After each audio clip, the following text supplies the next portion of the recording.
அன்பு நண்பர்களே, இனிய காலை வணக்கம். உங்கள் திருவள்ளுவர்.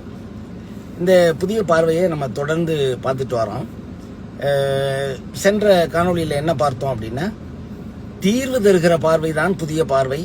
அப்படி தீர்வு காண வேண்டும் என்றால் திரைகளை அகற்றிய பார்வை வேண்டும் அப்படின்னு பார்த்தோம். இன்னைக்கு நம்ம என்ன செய்ய போறோம், குறிப்பா நமக்கெல்லாம் என்ன தேவை அப்படிங்கிறத பார்க்க போறோம். இப்ப நமக்கு அந்த புதிய பார்வை வேணுமா வேண்டாமா? நம்ம ஒவ்வொருத்தருக்குமே ஒரு தீர்வு தேவைப்படுகிறது. ஒன்னா நிறைய தீர்வு நமக்கு தேவைப்படுகிறது. குடும்பங்கள்ல இருந்து எல்லா இடங்கள்லையும் தீர்வை தேடித்தான் நம்ம இருக்கிறோம். ஆனால் அந்த தீர்வை பெறுவதற்கு என்ன வேணும் அப்படின்னா அந்த புதிய பார்வை. இந்த புதிய பார்வை நம்ம எல்லாருக்கும் வாய்க்கணும் அப்படின்னா என்ன செய்யணும்னா, ரெண்டு விஷயம் ரொம்ப அவசியமான அதனுடைய உட்கூறுகள் இருக்குங்க. இந்த மாதிரி விஷயங்கள் நமக்கு நுட்பங்களோடு தெரியாதனால தான் வாழ்க்கையில சிரமப்பட்டு கொண்டிருக்கிறோம். ஒன்று, அந்த ரெண்டு கூறுல என்ன தெரியுமா, புதிய பார்வை வேணும்னா திறந்த மனம் வேண்டும். நீங்களே சொல்லுங்க, நம்மளுடைய மனங்கள் திறந்திருக்கின்றனவா, மூடி கிடக்கின்றன? எவ்வளவு மூடி கிடக்கிறது? இதையெல்லாம் ஆங்கில கோட்பாட்டாளர்கள், மனோதத்துவ நிபுணர்கள் ரொம்ப தெளிவா சொல்லியிருக்காங்க. ஜோ அண்ட் ஹாரி அப்படின்னு ரெண்டு சோசியல் சைக்காலஜிஸ்ட் அழகா மனச ஒரு படமா காட்டி அது எப்படியெல்லாம் மூடி கிடக்கு தெரியுமா. கால் பகுதி மூடி இருக்கான் சிலருக்கு மனசு அரை பகுதி, பாதி மனசு மூடி கிடக்கான். சில பேருக்கு முக்கால் மனசு மூடி கிடக்கான்.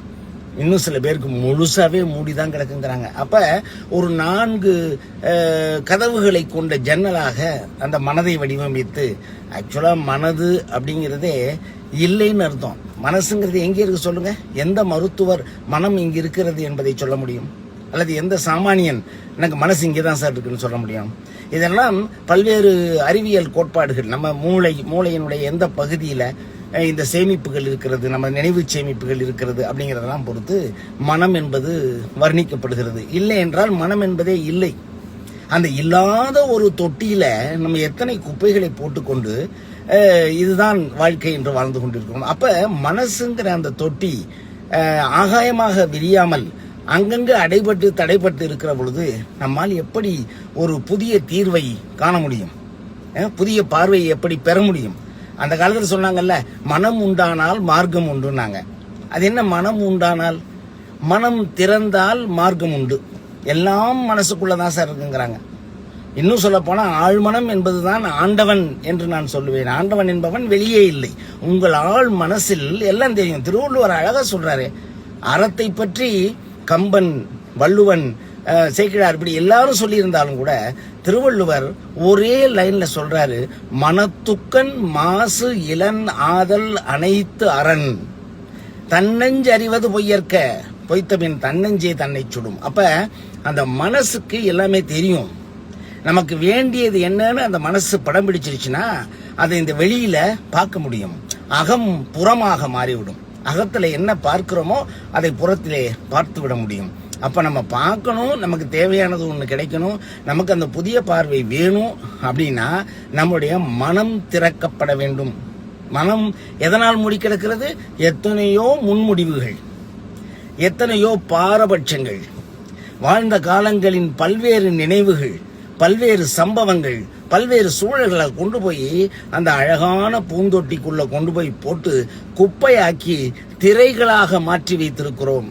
நம்மால் திறந்த வெளியை மனப்பூர்வமாக இந்த நொடியில் என்ன நடப்பதோ அதை பார்க்கிற நிலையில் நாம் இல்லை. அப்படி இல்லாத பொழுது நமக்கு புதிய பார்வை கிடைத்தல் அரிது. அப்ப நம்ம புதிய பார்வை வேண்டும் என்றால் மனதை முழுமையாக திறக்க வேண்டும். அதுக்கான மார்க்கம் என்னங்கிறத ஒரு லைன் சொல்லிடவா? மனசு திறக்கணும்னா பார்க்கும் மனிதர்களிடம் திறந்த மனதோடு பேச வேண்டும். அந்த பேச்சிலேயே நம்ம நிறைய மறைவுகளை, தடைகளை வைத்துக் கொண்டிருக்கிறோம். பேசுறது இல்லை.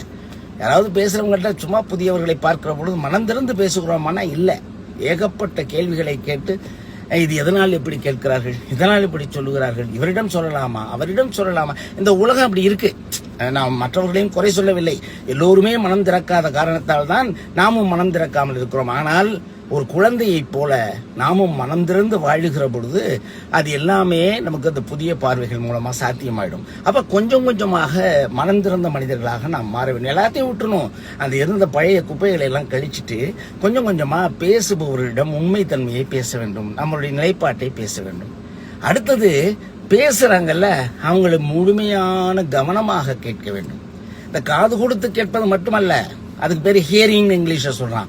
Hearing will not help.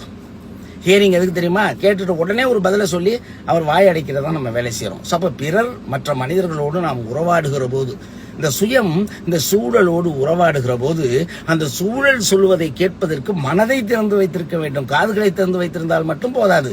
That is called listening. Hearing மட்டும் இஸ் நாட் எனஃப்.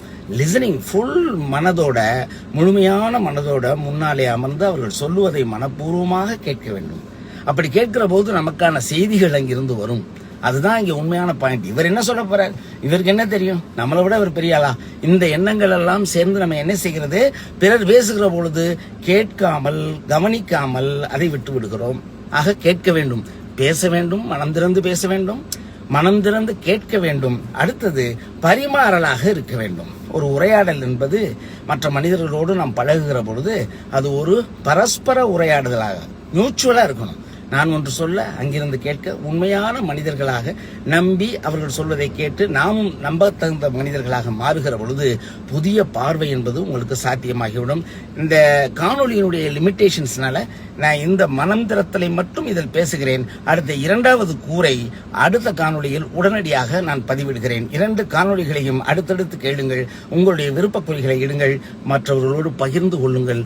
இது ஒரு தொடர் பார்வையாக வந்து கொண்டிருப்பதால் தொடர்ந்து பார்ப்பவர்களுக்கு நிச்சயமாக ஒரு வெளிச்சம் கிட்டும் என்கிற உறுதியோடு நிறைவு செய்கிறேன். உங்கள் மா திருவள்ளுவர். அடுத்த காணொளி விரைவில் வருகிறது. நன்றி, வணக்கம். உங்கள் மா திருவள்ளுவர்.